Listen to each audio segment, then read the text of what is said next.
Hey, what's up guys, it's Lee Wiggle on Clickheads back with a new video, and today we're going to be taking a look at the Judge, a weapon that many in the Valorant community consider to be broken or overpowered, and also in some aspects underutilized. Today I want to break down why this gun is so good, how and where you should use it, with tips of course, and do we really think that this thing is okay? So first up, why is this thing so good? And I think that it comes down to it breaking some core fundamental ground rules that we come to expect in a tactical shooter. These rules are that you can't one-shot someone to the chest, you can't move and shoot, you definitely can't jump shot, right? And that any weapon with an incredibly high power probably comes at some kind of a price. If we look at the operator, you can zoom in twice and beam people across the map on many different angles, but it's 4,500 in-game currency. And when these core fundamentals are broken in a game like Valorant and we approach a gunfight expecting to be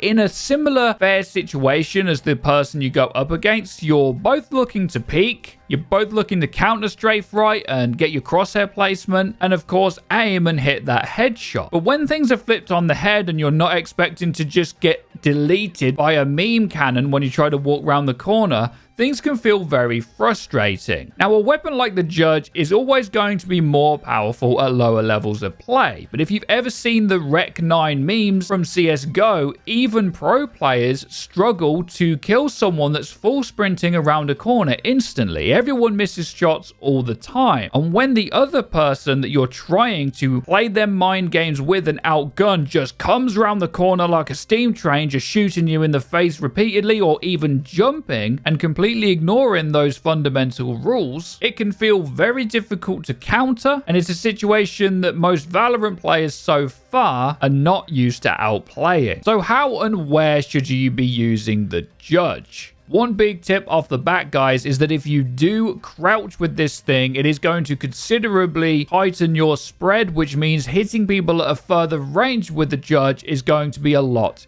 easier.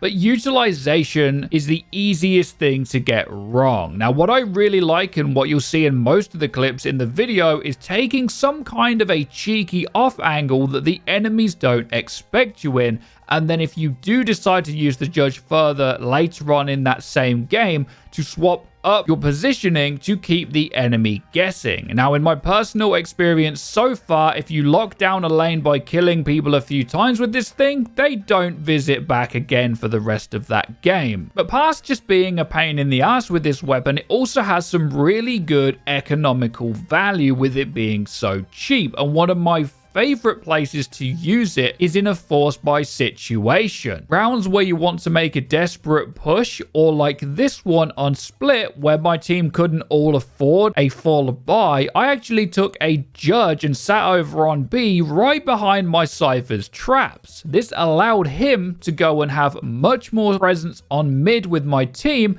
and the second that the enemy tried to make a cheeky late round push, they get stunned for a second and then they get judged. These kind of big economy plays are going to be what you see most in this video, and where I truly think that this gun can shine. What will start to happen if you use it in too many rounds, however, is you will be avoided, and if you get stuck on rotation with this gun, it's not very good, because most rotations on the 3 maps we currently have some really long lines of sight to the points. I also like to go on the odd mad flank or wall window off on Haven and go down mid in that weird third round where you've won the first 2 but still don't have any money. These rounds can be really good if you manage to read your enemy, and that is where the most important part of using this weapon is. It's in your game sense, because let's be real, it doesn't take a lot of aim, but I have, and I've seen other people have very bad games trying to use this gun in too many situations, and if you read the enemies wrong, you're going to have yourself a really rough time. So now the question is this weapon okay? If we put it up against the Bucky, then something isn't adding up. It only costs 600 more, and it's better than the Bucky in nearly every way. The Bucky does have its alternate right-click fire, which gives it considerably more range, but the fact fact that you can semi-auto spam the judge just seems to make it better at range, especially when crouched. I think the big question we have to ask ourselves when talking about a gun like this in a game like Valorant is, do we want this gun in the game? And if we do, maybe it should cost a little more than 1,500. If you weigh it up versus CSGO shotguns, it's definitely on the cheaper side, although shotguns are just harder to utilize in that game overall. Maybe you could argue that that's because the game is so refined at this point, everyone knows where you can and can't stand with them, or maybe a game like Valorant with its many corners that CSGO doesn't have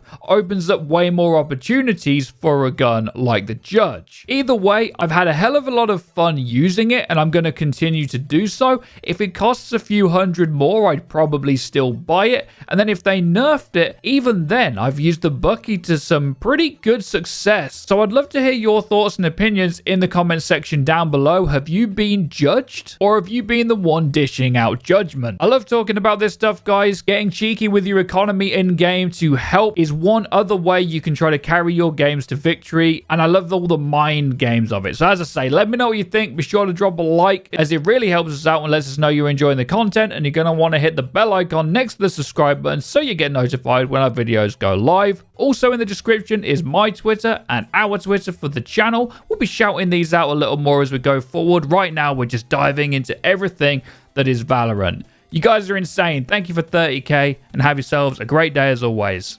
Take care and peace, people.